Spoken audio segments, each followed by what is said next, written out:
CongoFrance.com.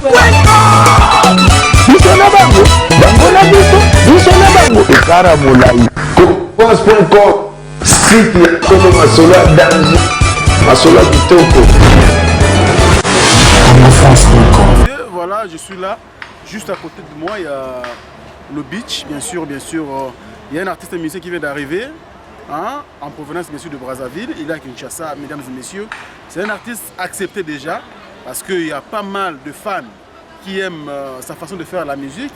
Et moi, votre humble serviteur, votre bouche autorisée, je suis là pour le recevoir, pour lui tendre la main, bien sûr. Lui, c'est qui, bien sûr, Rochelle Poison, bien sûr, avec la danse des Babouas.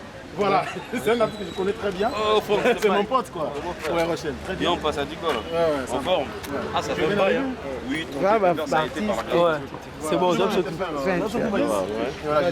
Ah, mais j'ai vu ça, franchement, je suis très touché.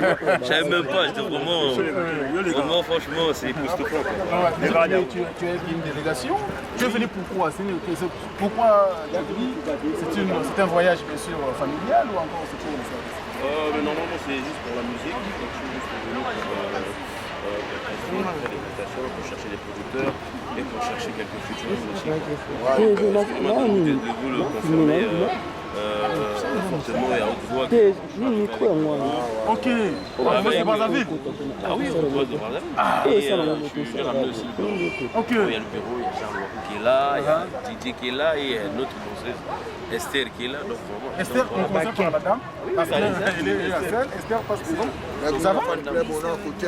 Boni, yosko yo utina Rochelle, pour aller missile basé belé, ba rogaro bazali, missile, ba dudu kopa bazali, ah ba we ranson ba faire ba fali ba fabrikas bali. Oponika Rochelle pour aller. On a connu parce que la président na ngami. Aïe masole mutakanga biso na Brazzaville na Kinshasa. Non na Brazzaville kuna na succès. Ah na succès makasi. On a tout pas là. Pourquoi ça biso te hein? Et na cause quoi na zo mona te na mona. Grâce na indi.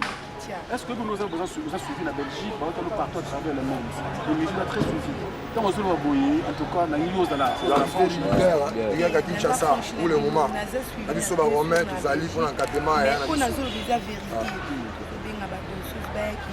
Taka leader à mon nene, Rochelle Poison.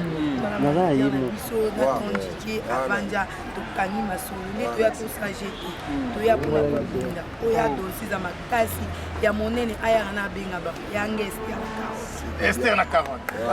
Merci beaucoup, ma bonne reçu. Manager. Bonjour. Vous êtes derrière le à part où nous les élections, on a bâché une comprendre. Et pourquoi on a bien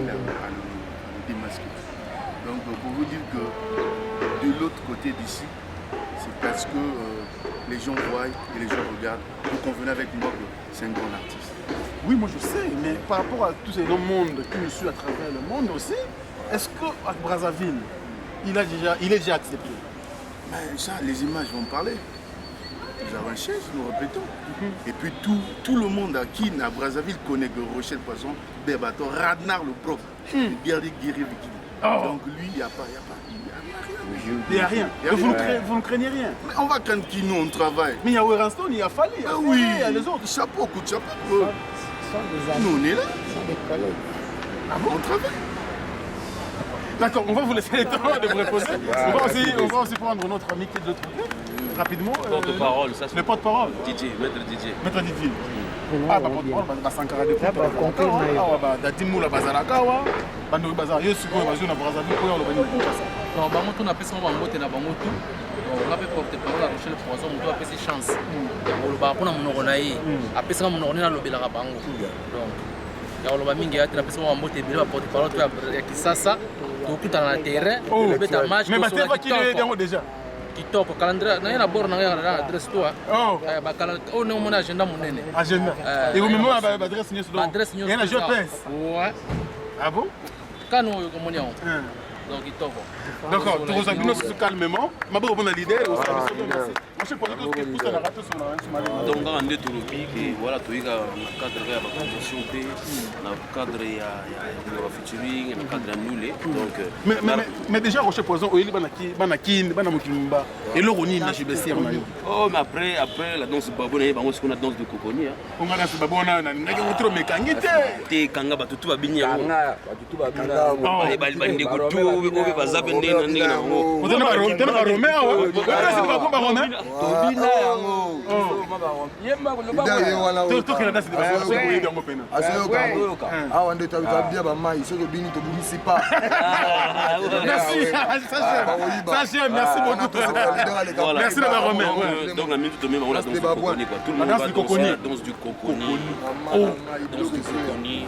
Bana kin bana braza bana mondo tseka nungu biki monsieur tellement mondo tse kala mite ko sortir. Voilà. Bien on a annoncé que le vendredi à 23h vous en a Queen Bar. C'est Albert Mavungu voilà tous amena donc beta on a le chez Albert Mavungu. Moko beta nini? Bato kama mais mito on beta nini? Rochelle pe tout le monde na ba télé. Bon ba clip les gars bien sûr mais ba concert on peut dire qu'il y a une décision bonne. Bientôt fin de l'année.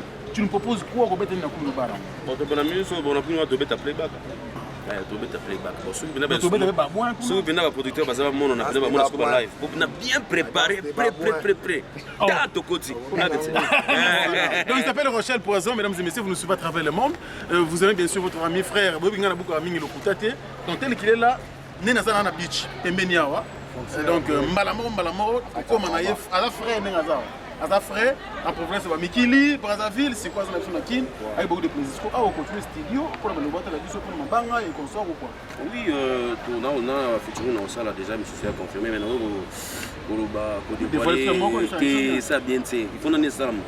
Est-ce salami après on a ce qu'on a dévoilé donc au bani ba mabanga ba contacter le numéro ngwa ba faut ça le numéro d'Adi Marla na numéro yo mo franc mais y a pas de problème yo munanga ba donc on va contacter Bissot on va coordonner voilà après déjà on ça dit c'est combien de titres tout ça dit qu'il y a 7 titres mais tout ça 3 plans à terrain donc tu connais rumba fidélité des ala beta fumeur donc il était comme un iTunes la surprise de l'idéologie Mikolo ah na bino on peut taper rumba bine zako rumba bine avec Rochelle Poison bine na l'époque des ali fidélité au moins on va vivre l'idéologie donc on comprend mais avec le scrap merci beaucoup dose coconi on a clip dans bana kini vous êtes dans 2 semaines on a terrain vous sentir la dose non, Rochelle, nous sommes à la fin. Moi, un mot par rapport oui, c'est belle mine et Rochelle Poison, on continue à construire le plus souvent, on continue à le bel là, on met la plus quoi, on met la là, donc mon colonel. Voilà, côté Bing Ming le colonel Matura. Toujours. Qu'est-ce que vous Ming on a besoin voilà, merci beaucoup Rocher Poison, mesdames et messieurs, vous nous suivez à travers le monde. Merci également Dadi Marla, donc qui manage les affaires. Merci donc te vu bien. Mon colonel Rémi Ayos, Azul Bisope, Bunga Kapo, Rémi Ayos, merci beaucoup. Merci également à Mona Cédric et toute l'équipe bien sûr de Congo France, en commençant par les boss, Didi Dipumba Josué, et les amis bien sûr, Buxen Buka Sampero. Tous les amis qui nous suivent à travers le monde, donc voilà, c'était vraiment une exclusivité. C'est un artiste qui évolue très bien à Kinshasa. Vous pouvez confiance pour comprendre dans les jours à venir que c'est un grand et c'est un artiste qu'il faut faire confiance et qu'il faut également surveiller avec beaucoup de plaisir. Moi, votre humble serviteur, Franck Stémaï, je vous retrouve très prochainement, mesdames et messieurs, dans un autre numéro. Mais également, je dis merci également à Cédric, mon artiste. Voilà quoi, le nom à Moutoumoko, comme il dit Pumba Josué, car c'est lui qui contrôle les affaires. Au revoir. Congo France Bisona bango bango na bisona bango ekara molai France.com site ya Congo Masola danger Masola kitoko Congo France.com